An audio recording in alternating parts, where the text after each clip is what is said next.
They pushed you away, acted like they didn't need you, like your love was too much. But here's the truth nobody talks about. Avoidants don't fall for less love. They fall for it later, when the silence gets loud, when the emptiness finally hits, and suddenly the person they rejected becomes the one they can't stop thinking about. But by then, the empath has already changed. Avoidance is not about someone not feeling love, it's about someone being overwhelmed by it. When people hear avoidant, they often assume it means cold, careless, or emotionally unavailable by choice. But in reality, many avoidants feel things deeply, sometimes even more deeply than others. The difference is not in the absence of emotion, but in how threatening those emotions feel inside their nervous system. For an avoidant person, emotional closeness can feel like losing control. When someone starts getting too close, too caring, too emotionally present, it doesn't always register as safety. Instead, it can register as pressure. Not because the partner is doing anything wrong, but because their internal system has learned to associate closeness with discomfort, dependency, or even emotional overwhelm. So when love becomes intense, the instinct is not to move closer, it is to create distance. This is where the misunderstanding begins in relationships, especially with empathic partners. The empath sees connection as healing. They believe that more understanding, more patience, and more emotional availability will eventually break down the walls, and sometimes it does. But for an avoidant, that same consistency can slowly start to feel like emotional demand. Not because the empath is demanding anything directly, but because the avoidant's internal alarm system interprets closeness as something that requires emotional exposure they are not ready for. So what happens next is a cycle that repeats itself quietly. The avoidant gets close, feels safe for a moment, then suddenly starts to feel too seen. That feeling of being seen is important. For most people, being seen emotionally is comforting. But for an avoidant, it can feel like being exposed, like someone is getting access to parts of them they have not fully accepted themselves. And when that happens, their coping mechanism is to step back, not to punish, not to hurt, but to regulate themselves internally. This stepping back can look confusing from the outside. One moment they are affectionate, present, even deeply connected. The next moment they become distant, distracted, or emotionally unavailable. This is not because their feelings disappeared overnight. It is because their system has shifted into protection mode. The closeness that once felt good now feels like something they need space from in order to feel normal again. What makes this even more complex is that avoidants often do not fully understand their own reactions in real time. They might genuinely care about the person, but still feel an urge to pull away. And when they do pull away, they may convince themselves it is because something is wrong with the relationship, when in reality, what they are reacting to is their own internal discomfort with intimacy. So avoidance is not the absence of love, it is the struggle to tolerate the emotional intensity that comes with it. It is a push-pull between desire and fear. They want connection, but they fear dependency. They want closeness, but they fear losing their independence within it. And so they create space as a way to regain emotional balance. But here is the deeper truth. Avoidance is often learned, not permanent. It is shaped by past experiences where emotional needs were not consistently met, or where vulnerability was not safe, so the nervous system adapts by becoming self-reliant. Over time, this adaptation becomes automatic, even in relationships where love is safe and genuine. Understanding this does not mean excusing hurtful behavior, but it does mean seeing the pattern clearly. Because once you see that avoidance is rooted in fear rather than lack of feeling, the entire dynamic becomes easier to understand, but not always easier to endure. Empaths often enter relationships with a strong emotional instinct to understand, heal, and support the person they love. They don't just see actions, they feel the emotions behind those actions. So when they meet someone who is avoidant, they don't immediately interpret distance as rejection. Instead, they interpret it as pain, fear, or emotional injury that just needs the right kind of love to heal. This is where the dynamic begins to form in a very powerful and sometimes painful way. To an empath, emotional availability feels natural. They believe love should involve openness, communication, and mutual vulnerability. So when they encounter someone who struggles to express emotions or pulls away during closeness, their first reaction is not to leave, it is to understand. They start asking deeper questions internally. What happened to make them this way? Or how can I make them feel safe enough to stay? This mindset is rooted in compassion, but it also creates a strong emotional investment early on. Avoidants, on the other hand, often don't easily open up to most people. So when an empath enters their life offering patience, they are offering a gift of understanding and compassion to themselves. Consistency and emotional warmth without immediate pressure, it creates a unique experience for the avoidant. For a moment, it feels safe. It feels like someone is not demanding anything too fast. And that temporary safety can create strong emotional attachment, even if the avoidant does not fully understand it yet. But here is where the complexity deepens. What feels like safety to the empath, constant emotional presence, reassurance, deep conversations can slowly become intensity for the avoidant. And what feels like healing to the empath can begin to feel like emotional closeness that requires vulnerability the avoidant is not fully prepared for. So while the empath continues to give more love, more understanding, and more emotional availability, the avoidant may begin to feel internally overwhelmed, even if they still care. Empaths are often drawn to emotional potential. They don't just love the person in front of them, they love the version of that person that emerges when they feel safe. They see glimpses of vulnerability from the avoidant and hold on to them. Those rare moments of openness become meaningful milestones for the empath. They think, if they could open up once, they can open up more. And that belief fuels their patience. At the same time, avoidants are often drawn to what empaths represent: emotional stability, acceptance, and unconditional understanding. The empath does not rush them, does not pressure them in obvious ways, and often forgives emotional distance quickly. This creates a strong emotional contrast. One person is deeply expressive, the other is emotionally restrained, and in that contrast, attraction grows. But this is also where imbalance starts forming. The empath gives emotional depth consistently, while the avoidant gives it in limited moments. So the empath often feels like they are the emotional anchor of the relationship. They carry the emotional connection forward, trying to keep it alive and growing. The avoidant, meanwhile, may unconsciously rely on that emotional availability without fully participating in it. Over time, the empath begins to invest more energy, more understanding, and more emotional patience, believing that love will eventually unlock the avoidant's emotional walls. And sometimes, short-term progress happens, which reinforces that belief.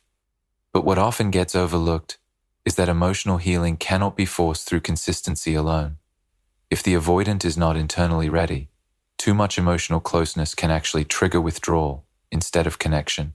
Still, the empath remains deeply influential in the avoidant's emotional memory.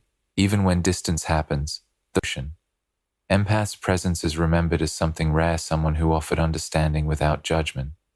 And that is exactly why, later on, when the avoidant experiences emotional absence or silence, they begin to recognize the value of what they once had. Rejection in these kinds of relationships is rarely just an ending, it becomes a psychological turning point that changes how both people experience the connection. When an avoidant starts pulling away or directly rejects emotional closeness, the empath doesn't always step back immediately. They often try harder first. They reflect, they adjust, they self-blame, and they attempt to repair the emotional gap. But when nothing changes, a shift eventually happens. The empath starts creating distance of their own, and this is where the real impact of distance begins. For the avoidant, emotional closeness had already started to feel overwhelming. But when the empath steps back, something unexpected happens. The nervous system no longer feels that emotional pressure. The space that was once uncomfortable now becomes quiet. And in that quiet, the emotional noise of the relationship starts to fade. At first, this feels like relief. There is no more expectation, no more emotional intensity, no more need to respond or engage deeply. The avoidant may even convince themselves that the distance confirms they made the right choice. But human attachment doesn't disappear just because pressure is removed. It simply goes into a different phase. Once the emotional intensity is gone, the mind starts processing what was previously avoided. During the relationship, avoidants often cope by focusing on the parts that felt too much or too intense. This helps justify their need for distance. But when the empath is no longer actively present, those triggering elements are gone too. What remains is memory, and memory does not always store emotional discomfort. It often stores emotional highlights. This is where realization slowly begins.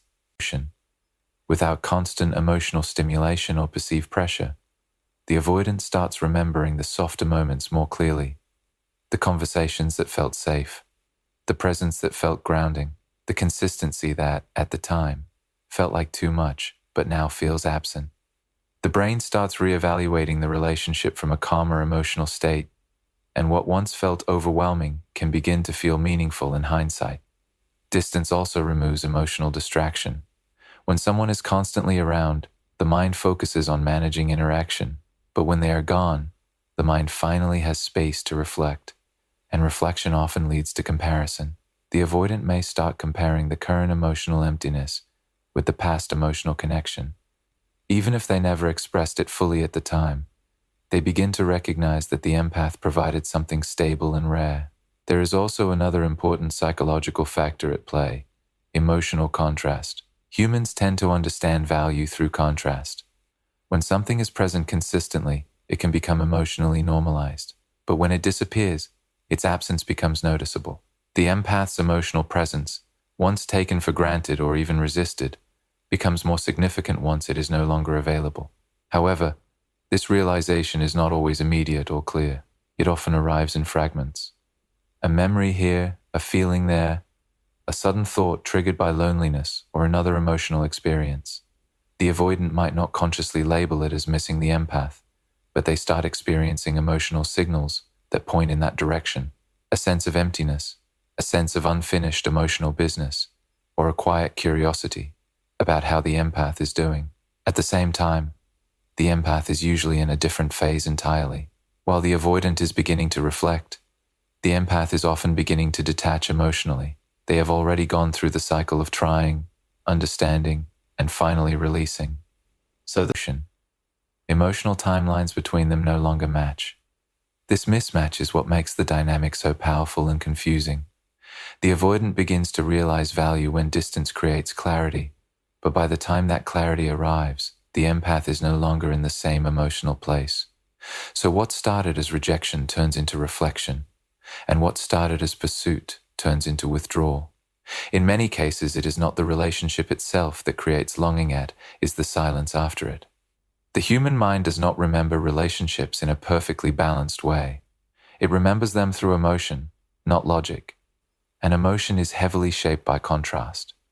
When someone is inside a relationship, especially one filled with emotional highs and lows, their nervous system is constantly processing intensity.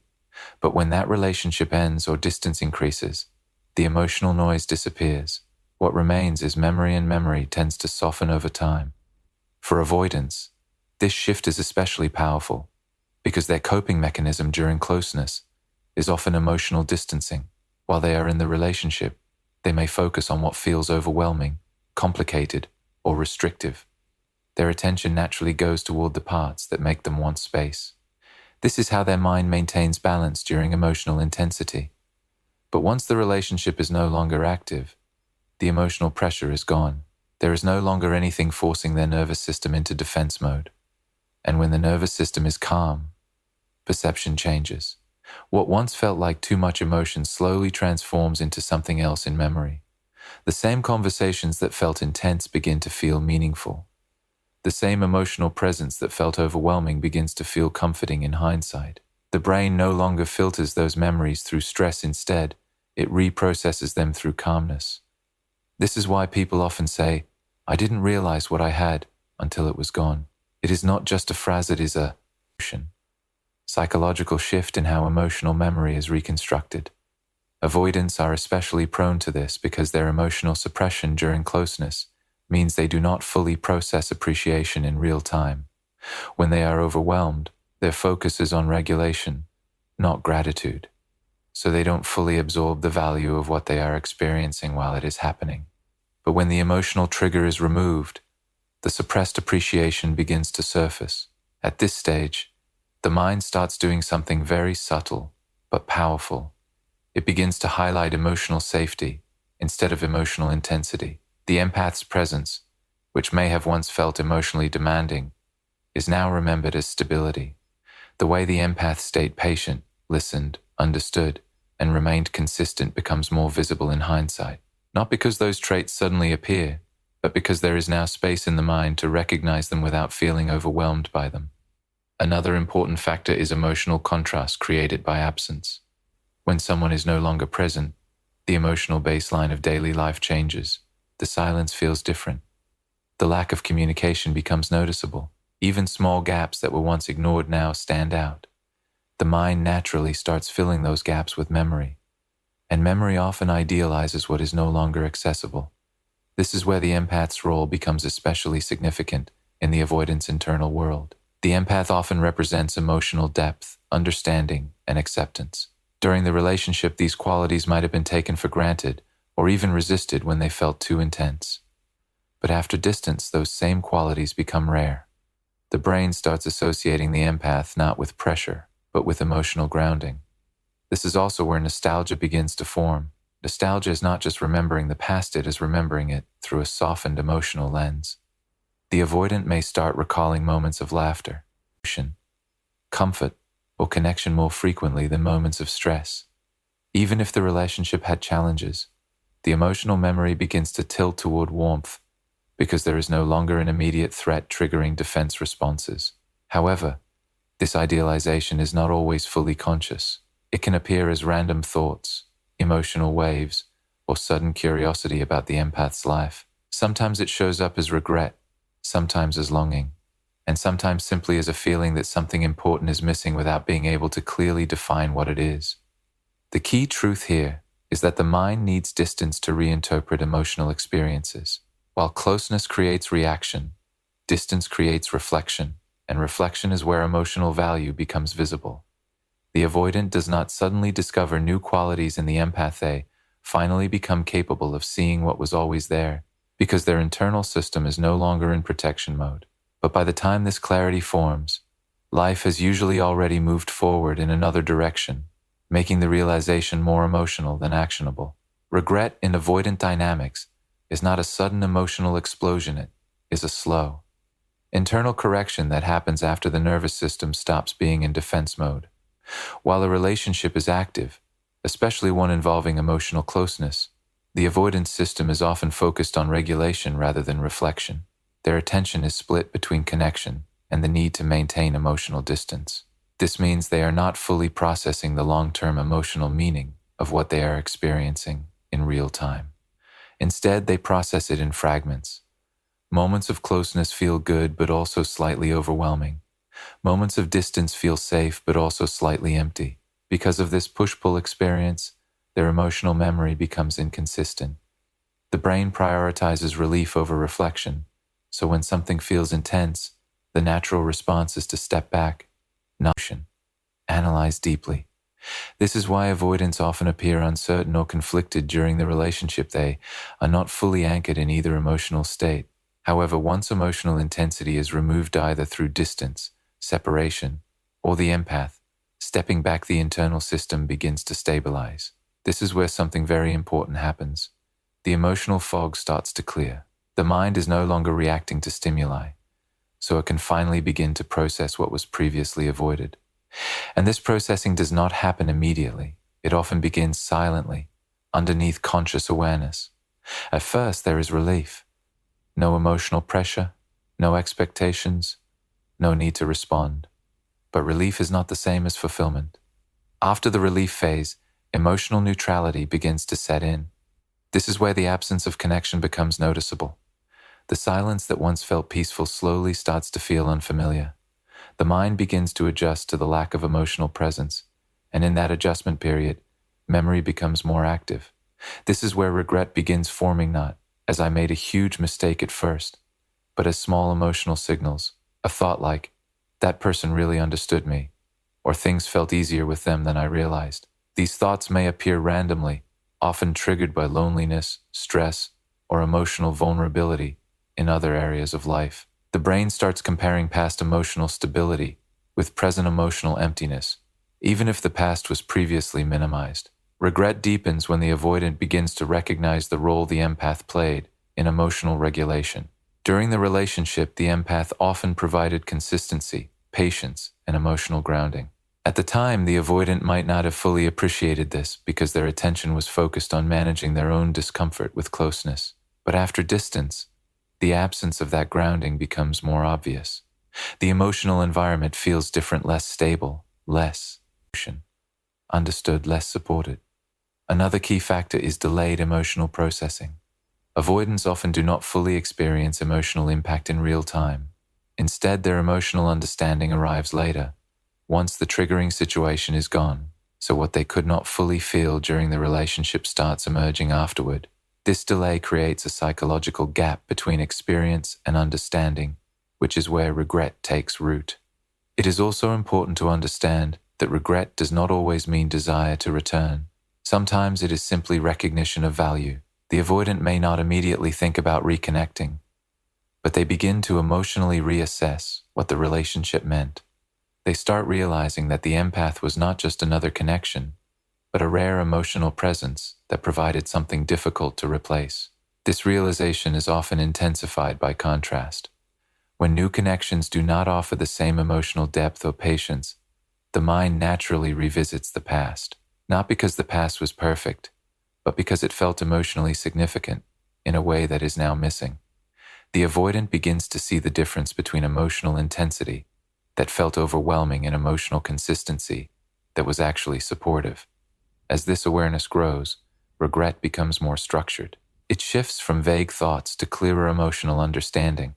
I had something meaningful, but I couldn't fully stay present in it.